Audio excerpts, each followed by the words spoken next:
El pecado es serio. No lo trates con indiferencia.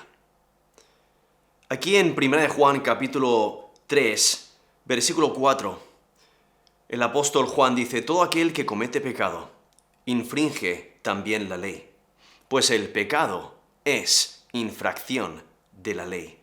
Eso es 1 de Juan 3, versículo 4.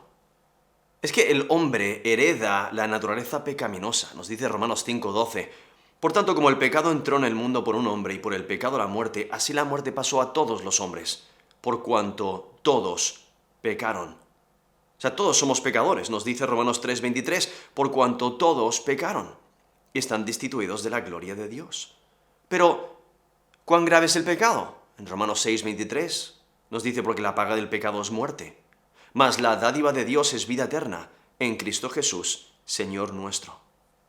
Y es que el apóstol Juan deja muy claro que practicar el pecado es grave. O sea, el pecado es contra naturaleza, es contra la razón y contra Dios. Es que Jesucristo vino a salvarnos de nuestros pecados. Nos dice 1 de Juan 3:5, y sabéis que Él apareció para quitar nuestros pecados, y no hay pecado en Él. Y Cristo vino para morir en nuestro lugar, nos dice Romanos 5:8, mas Dios muestra su amor para con nosotros, en que siendo aún pecadores, Cristo murió por nosotros. Ahora, lo que ha hecho el apóstol Juan, inspirado por Dios, aquí en los capítulos anteriores, acaba de exponer que la práctica de la justicia muestra el nuevo nacimiento, como en 1 de Juan 2, versículo 29, y sabéis que Él es justo. Sabed también que todo el que hace justicia es nacido de Él. Es que el creyente se purifica, como nos dice 1 de Juan 3:3. Todo aquel que tiene esta esperanza en Él se purifica a sí mismo, así como Él es puro. Y es que hay conexión entre conocer a Dios y practicar la justicia, practicar lo que es recto. Y ahora lo que hace Juan es él presenta lo que revela la práctica del pecado. Aparenta que los falsos maestros mantenían que el conocimiento era lo único que importaba. Pensaban que la conducta no importaba. Sin embargo, Juan declara la realidad de que el pecado y su práctica es incompatible con la naturaleza del cristianismo genuino. Practicar el pecado no es seguir a Jesús. Y por ello nos dice aquí 1 Juan 3, versículo 4, todo aquel que comete pecado infringe también la ley, pues el pecado es infracción de la ley.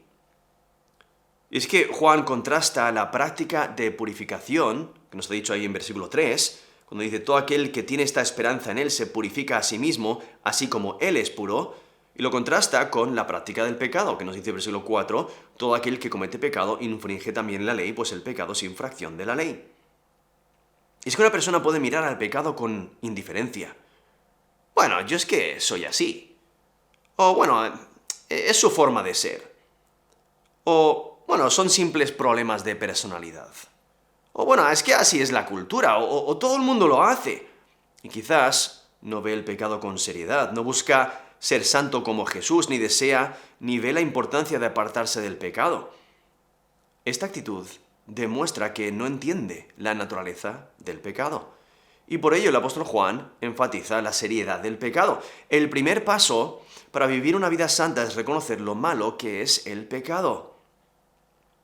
Y el apóstol Juan ya ha destacado que el creyente debe de purificarse, ahí en versículo 3, y vivir una vida de arrepentimiento, ahí en 1 Juan 1:9, dice, si confesamos nuestros pecados, Él es fiel y justo para perdonar nuestros pecados y limpiarnos de toda maldad.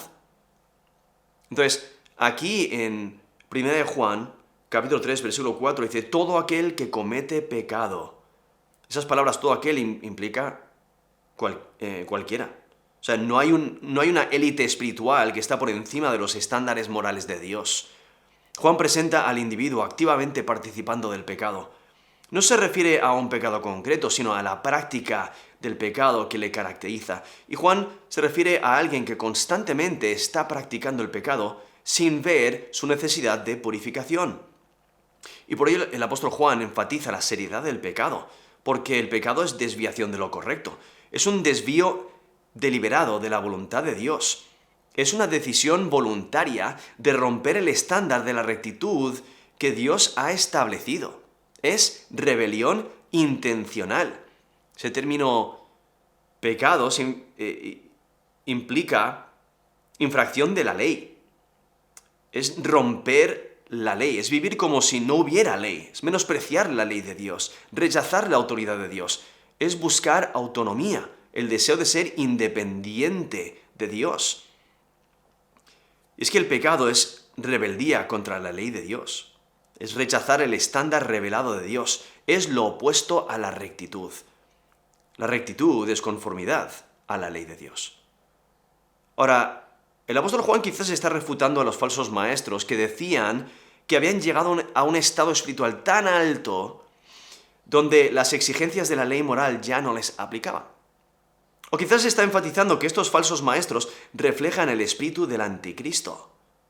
Porque incluso nos dice en 2 Tesalonicenses 2, versículo 3, habla que se va a manifestar el hombre de pecado, el hijo de perdición, refiriéndose al anticristo. Es que aquellos que pecan se oponen a Dios. Una persona no puede esperar el retorno de Cristo con esperanza y al mismo tiempo reflejar el espíritu del anticristo. Y es que vivir en pecado es vivir en rebelión contra la voluntad de Dios. Practicar el pecado refleja el carácter del diablo, como nos dice 1 Juan 3:8. El que practica el pecado es del diablo. El pecado refleja la naturaleza de las tinieblas.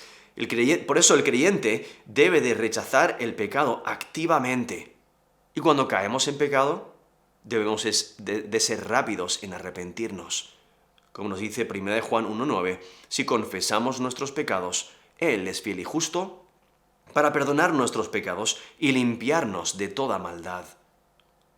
Y es que el creyente debe activamente purificarse. Como nos dice 1 Juan 3, versículo 3, todo aquel que tiene esta esperanza en Él se purifica a sí mismo, así como Él es puro. Y es que el pecado es serio. No lo trates con indiferencia.